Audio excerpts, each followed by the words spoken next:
Assalamualaikum. Hai teman-teman, perkenalkan nama saya Samira dengan NPM 2340402075. Di sini kita akan belajar mengenai kebijakan moneter. Yang pertama, apa sih yang dimaksud dengan kebijakan moneter? Langsung saja kita masuk ke pembahasan mengenai pengertian kebijakan moneter. Pengertian kebijakan moneter menurut para ahli, yang pertama ada Muhammad Natsir mengatakan bahwa kebijakan moneter merupakan segala tindakan atau upaya bank sentral buat mensugesti perkembangan variabel moneter seperti uang tersebar, nilai tukar, suku bunga, dan suku bunga kredit buat mencapai tujuan yang diinginkan. Pengertian kebijakan moneter menurut Ferry Warjio mengatakan bahwa kebijakan moneter merupakan kebijakan otoritas moneter atau bank sentral pada bentuk agregat moneter buat mencapai perkembangan aktivitas ekonomi yang dilakukan menggunakan memperhatikan daur kegiatan ekonomi, sifat ekonomi suatu negara, dan faktor ekonomi mendasar lainnya.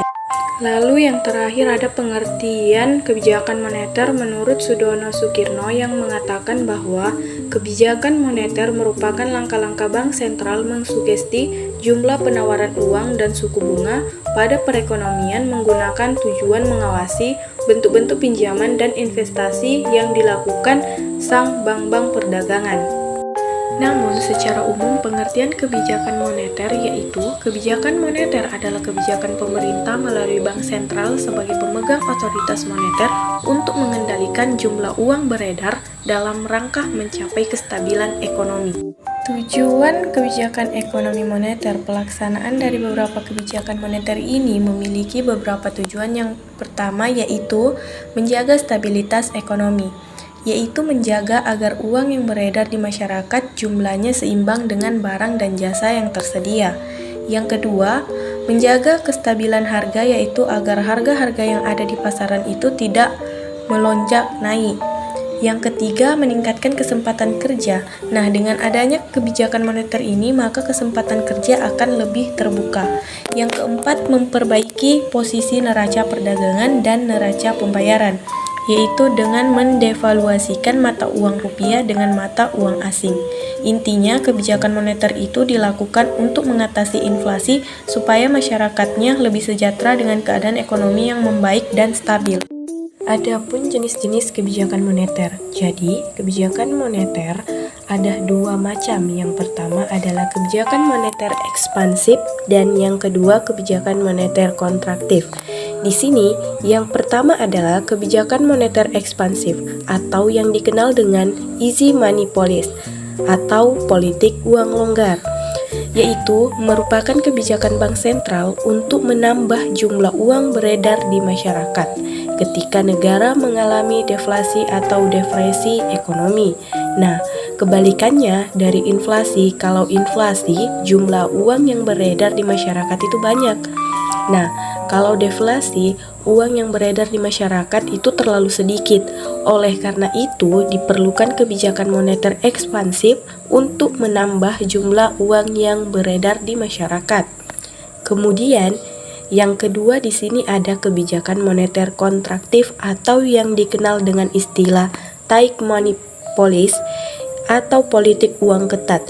Ini merupakan kebijakan bank sentral untuk mengurangi jumlah uang beredar di masyarakat ketika negara mengalami inflasi. Inflasi tadi kan jumlah uang yang beredar di masyarakat itu terlalu banyak. Oleh karena itu, diperlukan kebijakan moneter kontraktif untuk mengurangi jumlah uang yang beredar. Instrumen kebijakan moneter. Kebijakan moneter ini terdapat beberapa instrumen kebijakan yang dilakukan untuk mengatasi inflasi maupun deflasi. Yang pertama, di sini adalah kebijakan diskonto atau diskon policy. Kebijakan diskonto ini adalah kebijakan dengan cara menaikkan atau menurunkan suku bunga pada bank umum. Yang kedua adalah kebijakan pasar terbuka atau open market policy. Kalau kebijakan pasar terbuka adalah kebijakan moneter dengan cara menjual atau membeli sertifikat Bank Indonesia atau disingkat dengan SBI atau surat berharga di pasar modal. Yang ketiga adalah Kebijakan cadangan kas atau cash ratio policy. Kebijakan cadangan kas ini adalah kebijakan dengan menaikkan atau menurunkan jumlah cadangan kas umum yang ada di bank umum. Dan yang keempat, ada kebijakan kredit selektif. Kalau kebijakan kredit selektif ini merupakan kebijakan pemberian kredit dengan memperketat atau mempermudah dalam pemberian pinjaman kepada masyarakat.